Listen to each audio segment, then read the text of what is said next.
अरविंद केजरीवाल जी को भाई लाओ तो मत यार। आज जमानत मिली है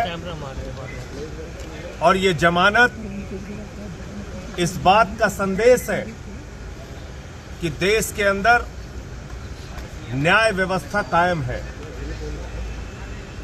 एक झूठा, बेबुनियाद, फर्जी तथ्यों के आधार पर केजरीवाल और आम आदमी पार्टी की राजनीति को खत्म करने के लिए जो मामला बनाया गया था, भारतीय जनता पार्टी के द्वारा बनाया गया था, बीजेपी की सरकार के द्वारा बनाया गया था, आज उस अभियान पर, उस मुहिम पर, उस गंदी साजिश पर न्यायपालिका का तमाचा पड़ा है।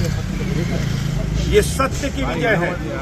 हम बार बार कहते हैं कि ये तथाकथित शराब घोटाला, इसका न सिर है न पांव है।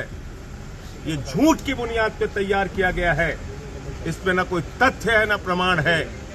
ये झूठ की बुनियाद पे तैयार किया गया है।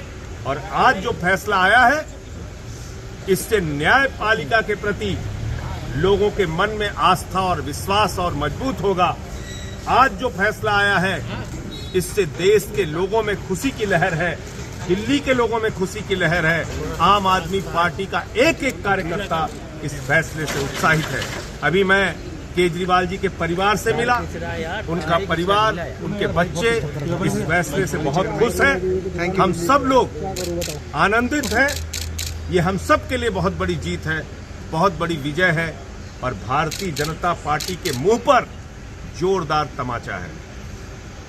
मैं समझता हूं अब जरा सी भी शर्म है तो बीजेपी को और मोदी, अमित शाह को ये झूठे केस बंद करने चाहिए और जिन लोगों को फर्जी जेल में रखा है उनको सबको बाहर करना चाहिए। संजय जी, ईडी ने अपोज किया था बेल को, वो अपील भी नहीं सुनी गई है कोर्ट में, इसलिए कि उनके पास कोई तथ्य नहीं है, इसलिए कि उनके पास कोई प्रमाण नहीं है, इसलिए कि उन्होंने झूठ की बुनियाद पर सरकार के दबाव में ये केस बनाया है, इसलिए उनको कोई, उनकी बात नहीं सुनी गई न्यायपालिका में।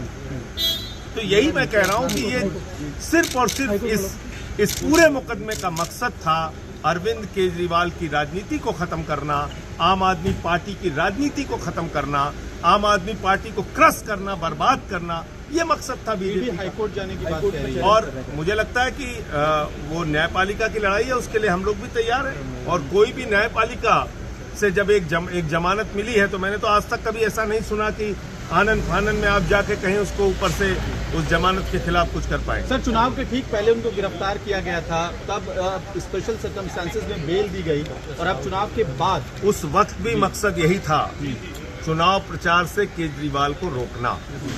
उस वक्त भी मकसद यही था, आम आदमी पार्टी को हराना और आम आदमी पार्टी को खत्म करना।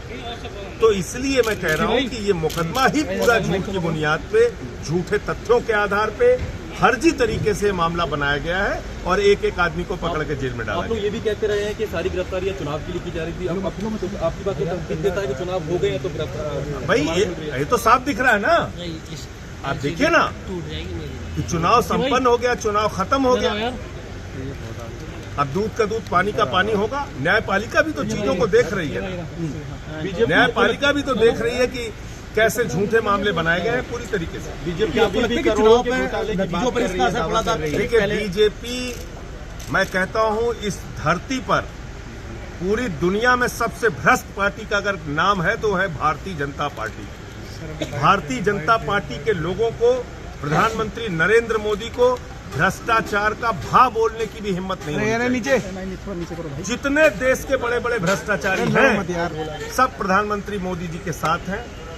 जितने देश के बड़े बड़े भ्रष्टाचारी हैं, सब आज भारतीय जनता पार्टी के साथ हैं। चाहे वो अजीत पवार हो, छगन भुजबल हो, नारायण राणे हो, अशोक चौहान हो, हसन मुश्रीफ हो, नवीन जिंदल हो, हेमंत बिस्व शर्मा हो, मुकुल राय हो, जनार्दन रेड्डी हो, जितने भ्रष्टाचारी सब आज बीजेपी के और मोदी जी के साथ।